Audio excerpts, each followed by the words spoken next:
Genèse chapitre 35, nous lirons à partir du premier verset jusqu'au verset 7. Genèse 35, le verset 1er jusqu'au verset 7. Et Dieu dit à Jacob, lève-toi et monte à Bethel et demeure-y. Et là tu dresseras un autel au Dieu qui t'a apparu lorsque tu fuis Ésaü ton frère. Et Jacob dit à sa maison et à tous ceux qui étaient avec lui, ôtez les dieux étrangers qui sont au milieu de vous, purifiez-vous et changez de vêtements. Et nous nous leverons et nous monterons à Bethel, et là je dresserai un autel au Dieu qui m'a exaucé dans le jour de ma détresse et qui a été avec moi pendant le voyage que j'ai fait. Et ils donnèrent à Jacob tous les dieux étrangers qui étaient entre leurs mains et les anneaux qui étaient à leurs oreilles. Et Jacob les enfuit sur le Térébène qui est près de Sichem. Ensuite ils partirent, et la terreur de Dieu se répandit sur les villes qui les entouraient, et l'on ne poursuivit point les fils de Jacob. Et Jacob arriva, lui et tous ceux qui étaient avec lui, à Luz, qui est Bethel, dans le pays de Canaan. Et il bâtit là un autel, et il appela ce lieu El Bethel, car c'est là que Dieu s'était révélé à lui lorsqu'il fuyait son frère. Amen. Ôtez les dieux étrangers. Ici, Dieu va s'adresser à Jacob, qui est pour nous aussi un père. Fils d'Isaac, fils d'Abraham, héritier de la promesse de Dieu, c'est-à-dire d'hériter la terre promise. Et par ce canal, Dieu avait prévu de donner la terre d'Israël aux enfants d'Israël, de la terre de Canaan, ce pays où coule le lait et le miel, aux descendants d'Israël. Et il s'est passé que Jacob, qui était jumeau à Ésaü, au moment de la transmission de la bénédiction, Jacob a usurpé cette bénédiction qui était au préalable destinée à Ésaü. Et il a profité de la faiblesse, je dirais, physique et morale aussi, surtout de la vie d'Ésaü, pour prendre ce qui ne lui était pas destiné, c'est-à-dire la bénédiction. C'est Ésaü qui devait hériter de la bénédiction, et voilà que Jacob va lui demander son droit de naissance en échange avec le pot de lentilles. Vous comprenez? Et lorsque Ésaü va l'apprendre, Jacob va s'enfuir. Et Ésaü avait développé une certaine amertume, une haine, vous voyez, une animosité dans son cœur à l'égard ou à l'encontre de Jacob. Et voilà que le temps va passer, et Jacob, il va quitter la maison de Laban pour se rendre vers le pays de Canaan. Alors, si vous prenez avec moi dans Genèse toujours chapitre 28, à partir du verset 10, la parole de Dieu nous dit, Genèse 28 à partir du verset 10, Jacob partit de Beersheba et s'en alla à Charan. Et il arriva dans un lieu où il passa la nuit, car le soleil était couché. Il y prit une pierre dont il fit son chevet, et il se coucha dans ce lieu. Il eut un songe, et voici, une échelle était appuyée sur la terre, et dont le sommet touchait au ciel. Et voici les anges de Dieu montaient et descendaient par cette échelle. Et voici l'Éternel se tenait au-dessus d'elle, et il dit, je suis l'Éternel, le Dieu d'Abraham ton père, et le Dieu d'Isaac. La terre sur laquelle tu es couché, je la donnerai à toi et à ta postérité. Et ta postérité sera comme la poussière de la terre, et tu t'étendras à l'Occident et à l'Orient, au septentrion et au Midi, et toutes les familles de la terre seront bénies en toi et en ta postérité. Alléluia. Verset 15. Et voici, je suis avec toi, et je te garderai partout où tu iras, et je te ramènerai dans ce pays, car je ne t'abandonnerai point, que je n'ai exécuté ce que je te dis. Et Jacob s'éveilla de son sommeil et dit, certainement l'Éternel est en ce lieu, et moi je ne le savais pas. Il eut peur et dit, que ce lieu est redoutable. C'est ici la maison de Dieu, c'est ici la porte des cieux. Et Jacob se leva de bon matin, et il prit la pierre dont il avait fait son chevet, il dressa un monument et il versa l'huile sur son sommet, et il donna à ce lieu le nom de Bethel, mais la ville s'appelait auparavant Luz. Donc ici, il fuit son frère.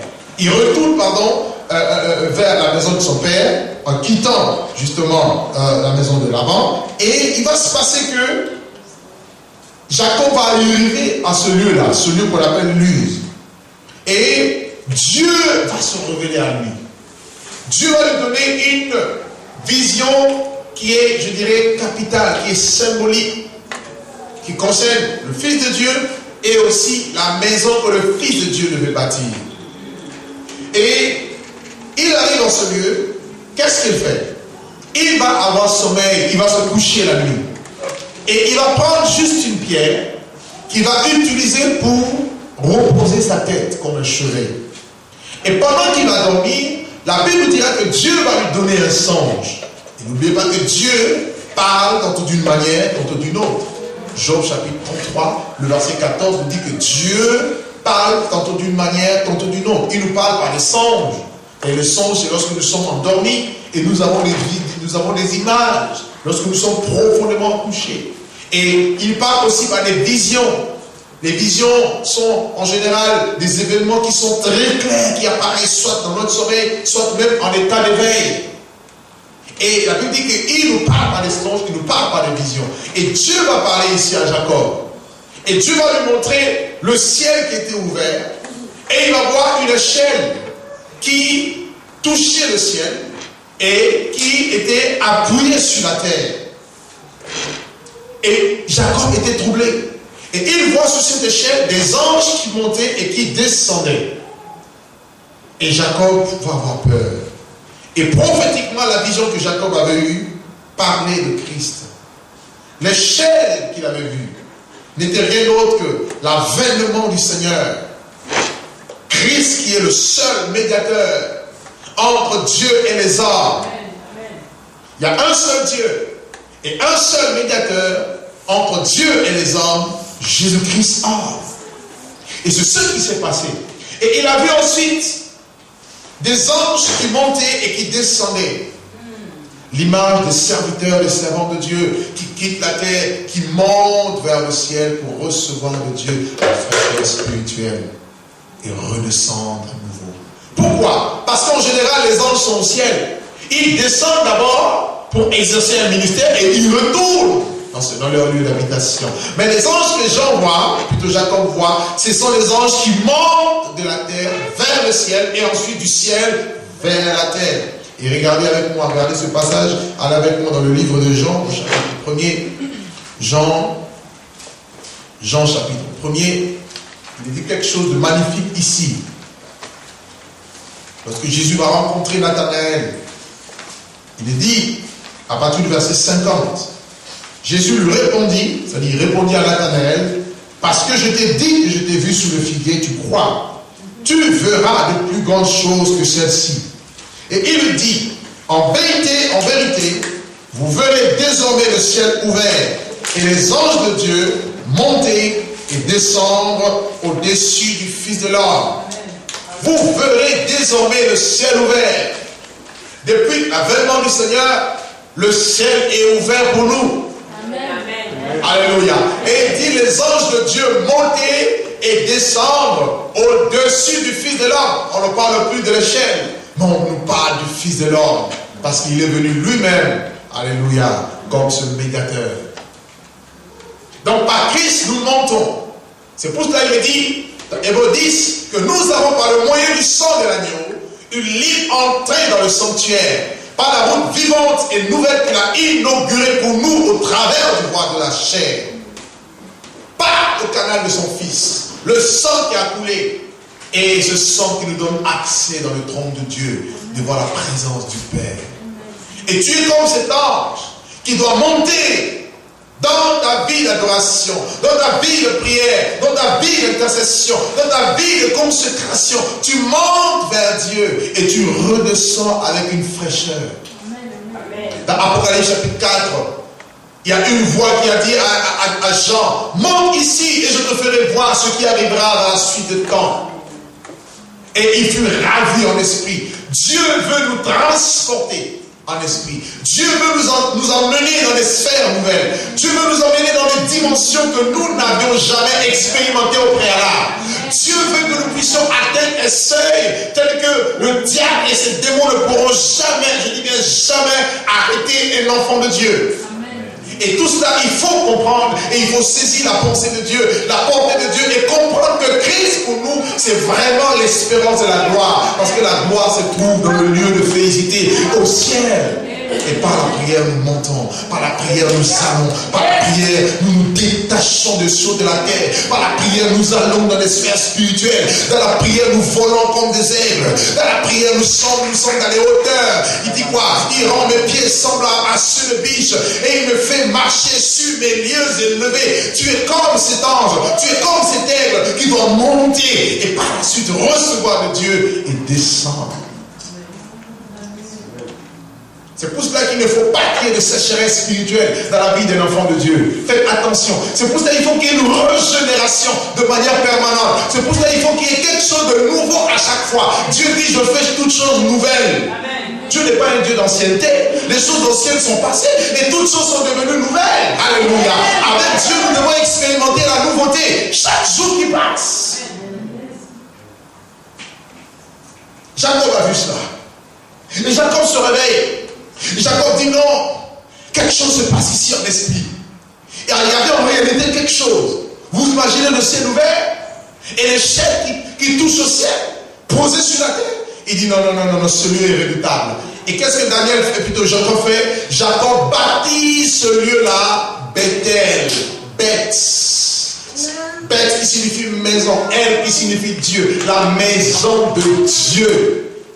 Vous comprenez pourquoi Jésus-Christ a fait de nous sa maison? Une habitation de Dieu en esprit. Éphésiens chapitre 2, à partir du verset 19 jusqu'au verset 22. La Bible nous dit, vous avez été édifiés sur le fondement des apôtres et des prophètes. Et Jésus-Christ lui-même étant la pierre angulaire. Nous sommes devenus un temple saint, un sacerdoce royal, une nation sainte, un peuple acquis pour avancer le vertu de celui qui nous a appelés des ténèbres à son admirable lumière. Nous sommes une habitation de Dieu. Ton corps est le temple du Saint-Esprit. L'église entière est appelée les temples de l'Esprit de Dieu. Et l'église, c'est cette maison qui est invisible, mais dont Dieu a fait asseoir sa présence. Tu es Bethel. Tu es Bethel. Bethel, c'est toi. Alléluia. Tu as eu la révélation de l'échec, Jésus de Nazareth, et tu deviens la possession de Dieu. Donc tu dois être fier parce que tu ne t'appartiens plus à toi-même. Tu appartiens à Dieu. Ta vie appartient à Dieu. Tout ce que je suis, ce que j'ai, soit à Dieu. Alléluia. Ce que j'aime, c'est Dieu, c'est sa présence. Et rien que sa présence. Je suis Bethel. Alléluia. Amen. Tu es Bethel. Mais alors, quelque chose va se passer. Il va se passer que le temps va passer. Et ça, je voudrais vraiment parler de cela. L'épreuve du temps est très dangereux pour l'Église. L'épreuve du temps est très dangereux pour les enfants de Dieu. Très souvent, lorsque nous venons à Christ, nous avons un feu terrible. Nous avons ce que la Bible appelle le premier amour. Nous sommes zélés pour les choses de Dieu. C'est tout à fait normal. Mais attention, la fin vaut mieux que le commencement. L'épreuve du temps fait en sorte qu'il y a des choses qui vont s'incruster en nous. La maison de Dieu, Dieu dit quoi? Il dit, ma maison sera appelée une maison de prière pour toutes les nations. Mais vous en avez fait une caverne de voleurs. Donc la maison que tu es ne doit en aucun cas être une habitation de démons. Non, la maison que tu es ne doit pas être une poubelle, une saleté où les démons vont déposer leurs déchets. Non, la maison que tu es, les voleurs n'ont pas le droit. Le voleur ne vient que pour dérober, égorger et détruire. Mais la maison que tu es doit être un sanctuaire, une maison sainte. La sainteté doit être le mode de vie. Quel que soit le temps qui passe, le temps ne doit jamais nous pousser à diluer la vérité. Le temps ne doit jamais nous pousser à être dans la compromission compromission. L'État ne doit jamais nous amener dans la bassesse. Même si tout le monde n'est pas d'accord avec nous, ce n'est pas ce que les hommes disent qui importe, mais c'est ce que Dieu dit. Amen. Alléluia. Amen. Alléluia. Amen. Je suis Bethel, mais le temps fera en sorte que, le temps fait en sorte que si je ne veille pas, si tu ne veilles pas, nous allons nous retrouver dans la situation justement de Genèse 35. Qu'est-ce qui s'est passé dans Genèse 35? Il s'est passé que Jacob avait oublié. Le problème de l'homme, c'est que nous oublions facilement. C'est pour cela que vous lirez dans Deutéronome 8. Lisez-le à la maison. Méditez Deutéronome chapitre 8. Vous verrez que dans ce passage, Dieu rappelle à Israël. Il dit, souviens-toi. N'oublie pas. Souviens-toi d'où Dieu t'a tiré. Si chaque jour nous nous souvenons d'où est-ce que Dieu nous a tirés, je pense qu'il y a des choses que nous ne ferons pas. Amen. Quand je me rappelle qu'il m'a sorti de la mort, quand je me rappelle qu'il m'a sorti de la poubelle, du fumier, où j'étais, de la poussière où j'étais, il m'a pris, il m'a lavé, il m'a nettoyé, il m'a sanctifié, il a fait de moi sa propriété. Comment ne pas l'aimer? Comment ne pas le servir? Je lui dis à chaque fois, je ne te servirai jamais en moitié. Non, jusqu'à ce que je meure, jusqu'à mon dernier souffle, soit par ma vie, soit par ma mort, Jésus-Christ ne sera jamais moins glorifié, frère. Parce que j'essaie de me souvenir d'où est-ce qu'il m'a tiré. Parce que si tu oublies, tu vas commencer à négliger ce Dieu. Tu vas commencer à faire son œuvre avec beaucoup de négligence. Tu vas commencer à marcher au ralenti. Tellement que tu vois les coups, tellement que tu vois les chrétiens tomber, tellement que tu vois des scandales autour de toi. Attention, les choses extérieures ne doivent jamais t'affecter. Toi, tu dois avoir ta vision vers le ciel. N'oubliez pas, les chaînes touchent le ciel. Ta vision doit être au royaume des cieux. Ne regarde pas autour de toi. Dieu a dit à Josué, ne regarde ni à gauche, ni à droite, mais regarde devant. Alléluia. Est-ce que quelqu'un peut regarder devant aujourd'hui? Est-ce que quelqu'un peut fixer l'objectif? Si tu fixes l'objectif, tu seras efficace. Si tu fixes l'objectif, tu seras toujours enclin à travailler, à œuvrer pour la croissance et l'avancement du royaume de Dieu. Mais si tu regardes autour de toi, tu vas commencer à stagner, à freiner ton élan. Vous voyez, le regard des autres fait quoi? Je commence à me freiner. Le militaire que Dieu m'a donné, je le freine. Parce que, oh non, qu'est-ce que les gens vont dire? Qu'est-ce que les gens vont penser? Je ne suis pas là. Dites ce que vous voulez. Pensez ce que vous voulez. Mais je sais qu'au jour final, le dernier jour, chacun sera couronné. C'est devant lui que je vais rendre compte. Amen. Alléluia. Alléluia. Le temps est dangereux. C'est pourquoi il me dit, rachetons le temps car les jours sont mauvais. Nous vivons les derniers temps. Nous vivons les temps mauvais. Nous vivons les temps où il y a des scandales. Nous vivons les temps où le diable se levait pour essayer de souiller Bethel, pour essayer de mettre la pollution dans Bethel. Mais si Dieu nous révèle qu'à quelque endroit que ce soit, la souillure était rentrée, nous devons les ôter. Regardez ce que Dieu dit. Dieu dit qu'il va à nouveau se révéler. Frère, le verset 2, il dit, Jacob dit à sa maison et à tous ceux qui étaient avec lui. Oh oui, Dieu parle aujourd'hui à sa maison. Et Dieu dit à tous ceux qui sont membres de la maison de Dieu, gens de la maison de Dieu, citoyens des cieux. Il dit d'abord, ôtez les dieux étrangers qui sont au milieu de vous. Il y a des dieux étrangers. Un Dieu, c'est l'objet de notre adoration, de notre culte. C'est quelque chose que nous aimons à la place de Dieu, ou sinon plus que Dieu. Certainement aujourd'hui nous n'avons plus d'idole, mais il y a forcément des dieux étrangers quelque part. Il y a certainement des dieux étrangers qui essayent de corrompre un peu notre intimité avec Dieu. Dieu dit, ôtez les dieux étrangers, fuyez l'idolâtrie.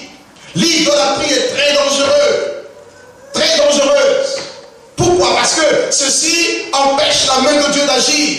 Dieu dit, tu n'auras pas d'autre Dieu devant ma face. Tu verras le Seigneur ton Dieu de tout ton cœur, de toute ton âme, de toute ta force et de toute ta pensée. Et tu le serviras lui seul. Et Dieu dit à l'église aujourd'hui, l'église a introduit beaucoup de dieux étrangers. Maman est rentrée aujourd'hui. La doctrine de Balaam est rentrée aujourd'hui. Où on va servir Dieu pour de l'argent. Oui, Aujourd'hui, la prière est devenue payante, monnaie, même la grâce de Dieu. Tout ça, ça devient des dieux étrangers. Aimer les choses de la vie, les choses de ce monde plus que Dieu. La Bible dit si quelqu'un aime le monde, il est inimitié contre Dieu. L'amour de Dieu, du monde est inimitié contre Dieu. Combien de ceux qui se disent enfants de Dieu, le monde est leur idole. Ils aiment le monde, ils marchent selon le train de ce monde. Frère, le monde passera, la convoitise du monde passera, mais ceux qui font la volonté de Dieu, ils demeurent éternellement. Nous sommes la Bethel, nous sommes la maison de Dieu et nous devons nous débarrasser. Ôter, c'est enlever. Regarde autour de toi, regarde dans ta vie et autour de toi. Quelles sont les choses qui t'alourdissent pour que tu ne puisses pas être fixé vers l'objectif qui est le ciel. Ton objectif, ce n'est pas la terre. La terre ici, nous sommes que des voyageurs, des pèlerins. Nous allons passer un jour. Quand je vois des jeunes de mon âge qui meurent, quand je vois des gens qui ont la grâce de Dieu, qui meurent, je me dis, Seigneur, qu'est-ce que plus que je n'ai rien? Alors pourquoi m'attarder sur les choses de ce monde? On en a besoin, certes, mais ça ne sera jamais ma priorité, car ma priorité doit rester te servir, toi et toi seul. Il faut ôter le Dieu étranger. Regarde autour de toi. Est-ce que c'est la nourriture qui prend la place? Est-ce que c'est la télévision qui prend la place? Est-ce que c'est l'internet qui prend la place, qui t'empêche de nager dans les vagues de l'Esprit de Dieu? Oh, je suis en train de surfer, je suis sur internet, mais tu ne veux pas surfer dans les vagues de l'Esprit de Dieu, dans les profondeurs de l'Esprit de Dieu. Tu ne veux pas aller avec Dieu de profondeur en profondeur, deepness to deepness. Moi je le veux. Autant de Dieu étranger. Ça c'est la première chose que Dieu dit, qui est au milieu de vous. Quelles sont les choses qui sont au milieu de nous? Alors ôtez-le. Deuxièmement, il dit purifiez-vous. Nous devons nous purifier. Ce n'est pas à Dieu de nous purifier. Il nous a déjà purifié une fois pour toutes à la croix. Maintenant, c'est une purification personnelle de chaque jour. Ne mets rien sous des yeux qui peuvent souiller ton esprit, qui peuvent faire fuir la présence de Dieu. Enlève toutes les choses qui constituent les souillures de la chair. Je vous ai enseigné les choses qui constituent les souillures de la chair, les souillures du monde et les souillures de l'esprit. Ôtez ces choses, purifiez-vous. Chaque jour qui passe, le chrétien doit se purifier. Le chrétien doit se rapprocher de Dieu. Heureux ceux qui ont le cœur pur, car ils verront Dieu.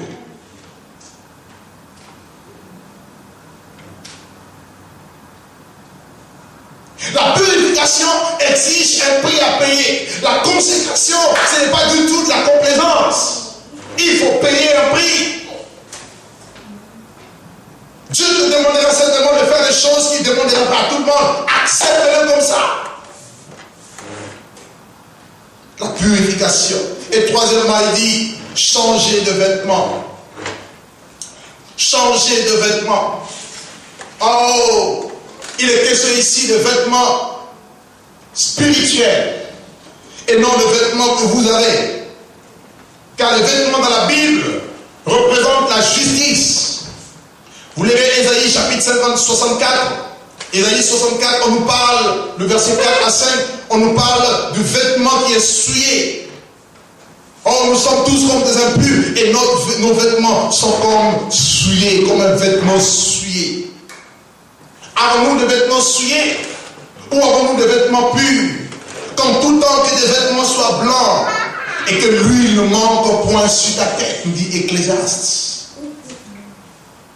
Il dit qu'il reviendra chercher une église pure, sans tache, ni ride, ni rien de semblable. Réjouissons-nous car les noces de l'agneau sont venus et son épouse s'est préparée et lui a été donné de revêtir un fanin éclatant et pur. Car le fanin, ce sont les œuvres justes des saints. Dieu demande à ce que Bethel soit pur. Dieu demande à ce que Bethel ôte le Dieu étranger. Dieu demande à ce que Bethel soit focalisé sur le royaume des cieux. Dieu bénit et il bénira. Le problème de Dieu, ce n'est pas la bénédiction. Le ciel et la terre lui appartiennent. Le problème de Dieu, c'est le cœur. L'homme, lorsqu'il est béni, lorsqu'il est dans l'abondance, il a tendance à s'écarter de Dieu. Voilà le piège de l'abondance. Voilà le piège du matériel, de l'abondance matérielle. Mais que ces choses ne se voient pas de Dieu. Alléluia. Alléluia. Alléluia. Et Dieu, lorsque ces hommes, Jacob et toute sa maison, ont fait ces choses, ils les ont mis de côté, ils ont ôté les dieux étrangers, ils se sont purifiés et ils ont changé de vêtements, parce qu'ils avaient des vêtements sales, comme Zacharie 3 le dit. Qu'est-ce qui s'est passé? Il va bâtir un autel. Bâtir l'autel, c'est l'image de l'offrande. Il faut que tu apprennes à sacrifier ta vie. Nous devons être tous des sacrifices vivants. Nous devons être comme des holocaustes. Ne vous conformez pas au siècle présent. Il dit quoi? Il dit, offrez-vous comme des sacrifices vivants. Je vous exhorte par les compassions de Dieu à vous offrir comme des sacrifices vivants. C'est agréable à Dieu. Nous dit Romains 12, 1. Ce qui sera de votre part un culte raisonnable. Le problème des chrétiens, c'est quoi? Ils chantent des lèvres, ils louent avec des belles voix, mais leur cœur est éloigné de Dieu. Et Dieu n'entend même pas ce bruit. Parce que ce qui plaît à Dieu, c'est l'offrande du cœur, plus que la voix. Il est le seul qui sonde le cœur et les reins. Il sait si ton adoration est pure ou pas. Mais moi, je veux le servir avec pureté de cœur. Ça, c'est moi. Je veux tellement l'aimer. Quand je l'adore, je me mets devant mon piano pour adorer Dieu. Je lui dis, tu sais à quel point je t'aime. Comme David, il dit, des paroles pleines de char bouillant dans mon cœur. Je dis, mon œuvre est pour le roi. Et que ma langue soit comme la plume de l'habile écrivain.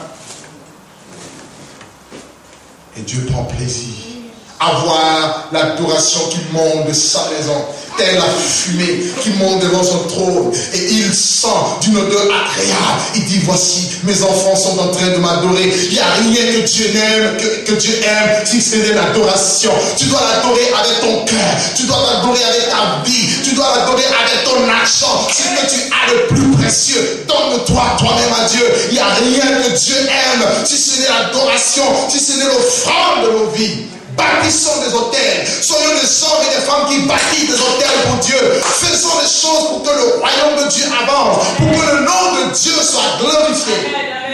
Je ne cherche pas à être vu. Non, ça n'a jamais été mon motivation. Je ne cherche jamais à plaire à qui que ce soit. Quand je suis convaincu de quelque chose, quand je sais que je suis sur la bonne voie, je fonce. Et rien et personne ne pourra m'arrêter. Nous ne sommes pas de ceux qui se retirent pour se perdre, mais de ceux qui ont la foi. Amen. Alléluia. Alléluia. Bâtissons des hôtels. Donnons à Dieu le meilleur de nous-mêmes. Regardez Abraham qui va offrir son fils, son propre fils, son unique, à Dieu. Et tu es prêt à donner tout ce que tu as de plus cher à ton Dieu? L'aimes-tu jusqu'à ce point? Lorsqu'Abraham a voulu tuer son propre fils, Dieu lui dit, arrête Abraham, je sais maintenant que tu crains Dieu, car tu ne m'as pas refusé ton fils. Ne refuse rien à Dieu. Ne lui refuse rien. Alléluia. Et ce n'est qu'après que Jacob ait bâti l'autel et qu'il est sacrifié, c'est là que Dieu va lui donner une nouvelle révélation. Qui lui a donné une nouvelle révélation de Dieu? Qui veut que Dieu se révèle à lui autrement? Il y a des actes à poser. Je vous dis la vérité. Il y a des actes à poser. Il y a des choses qui touchent le cœur de Dieu. Ce n'est pas seulement la prière. Il faut prier, il faut adorer, mais il y a des actes. Il y a des gens qui ont posé tellement des actes, qui ont tellement reçu le cœur de Dieu. Je donne un exemple. Lorsque Dieu demandait qui enverrait, je posais la question, et qui marchera pour nous? Dans le contexte céleste, il n'a trouvé personne. Jusqu'au jour où le Fils de Dieu est venu, il dira, me voici, envoie-moi. Comment est-ce que Dieu pouvait refuser quelque chose à son Fils? C'était pas possible. Il levait les mains comme ça, Père, descend, il descendait tout de suite. Mais nous levons nos mains, descend. Est-ce qu'il descend tout de suite? Et il a bâti l'autel. Il dit, je fais ces choses d'après ta parole. Exauce-moi. Il lève le main comme ça. Le feu descend, il consume. il faut atteindre ce degré. Un seul secret, Jésus-Christ. Amen. Amen. Un seul secret, Jésus-Christ. Alléluia. Alléluia.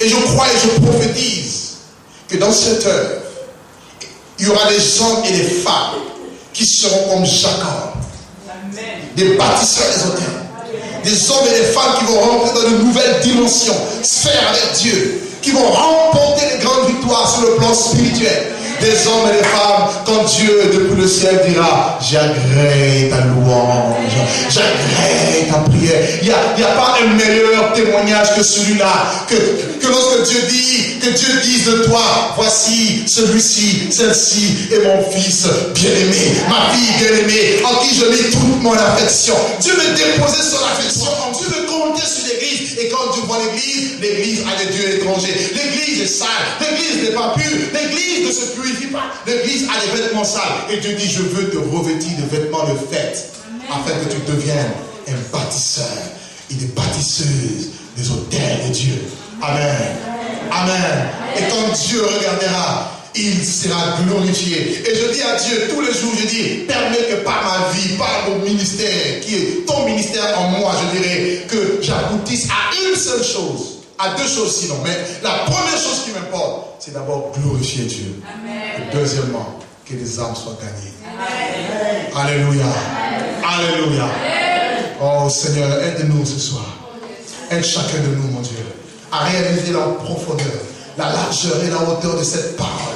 Merci pour ton esprit, mon Dieu. Merci pour tout tes bienfaits. Merci parce que je sais, je crois, mon Dieu, que tu as une œuvre parfaite accomplie, mon Dieu, dans la vie des hommes et des femmes au travers des nations. Il est l'heure, mon Dieu, ton heure a sonné. Je prie que les Jacob se lèvent. Je prie que les femmes et les hommes se lèvent, mon Dieu. Qu'ils soient et qu'elles soient des hommes et des femmes que tu as utilisés dans ce temps qui sont les derniers pour être la vraie maison de Dieu dans laquelle tu vas donner la révélation de ta personne, mon Dieu. Seigneur, tu as dit, mon Dieu, mon roi, que tu es le pain qui est venu du ciel. Nous voulons manger cette manne chaque jour. Nous voulons, mon Dieu, nous rapprocher de toi par le sang de ton Fils et par ton esprit. Nous croyons que nous allons accomplir de grandes choses. Qu'il en soit ainsi, Père, dans le nom de Jésus. Que ceux qui ont été fatigués, faibles, qu'ils reçoivent la force de l'Esprit de Dieu. Que ceux dont la foi a été brisée, a été cassée, que la foi de Dieu leur soit communiquée à nouveau aujourd'hui même. Au nom de Jésus de Nazareth. Et que leur vie soit imprégnée de ton autorité, de ta gloire et de ta grâce. Merci pour l'onction de Dieu. Il y a une personne ici qui reçoit l'onction de la part de Dieu. Au nom de Jésus de Nazareth. Tu as demandé à Dieu qui te donne une fraîcheur de l'esprit. Tu as demandé une fraîcheur spirituelle. Et Dieu a exaucé ta prière. Et ce soir, Dieu dépose quelque chose de particulier sur ta vie et dans ta vie. Ta vie ne sera plus jamais la même. Tu vas vivre des expériences nouvelles avec l'Esprit de Dieu. En sortant d'ici, tu verras la gloire de Dieu dans ta vie. Alléluia. Il y a une personne ici qui va commencer à expérimenter le ministère des anges. Tu vas expérimenter le ministère des anges. Tu aimes beaucoup les anges. Tu vas commencer à expérimenter ce ministère. Ils vont commencer à t'accompagner dans les hôpitaux. Partout où tu passeras à prier pour les malades. Là où tu iras, la main de Dieu sera avec toi. Et la main de Dieu t'accompagnera. Et les anges de Dieu sont disposés à travailler avec toi. Car Dieu a vu ta fidélité. Seigneur, merci de remplir ces femmes de ta présence et de ton esprit et de ton autorité, de ta plénitude, de ta grâce. Il y a une personne ici à qui Dieu a remis une épée. Je vois comme une épée comme ça qui t'est remise de la part de Dieu. Attention, attention. Tu as déposé une parole prophétique dans ta vie. Attention aux paroles qui sortent de ta bouche. Car Dieu veut bénir au travers de toi. Mais il y a aussi le jugement de Dieu qui se cache derrière cette épée. Dieu te dit, fais. Tu seras un canal de bénédiction pour beaucoup de personnes. La gloire de Dieu s'emprunte de toi maintenant même. Au nom de Jésus de Nazareth. Que tout le monde acclame le nom du Seigneur. Alléluia. Gloire à Dieu.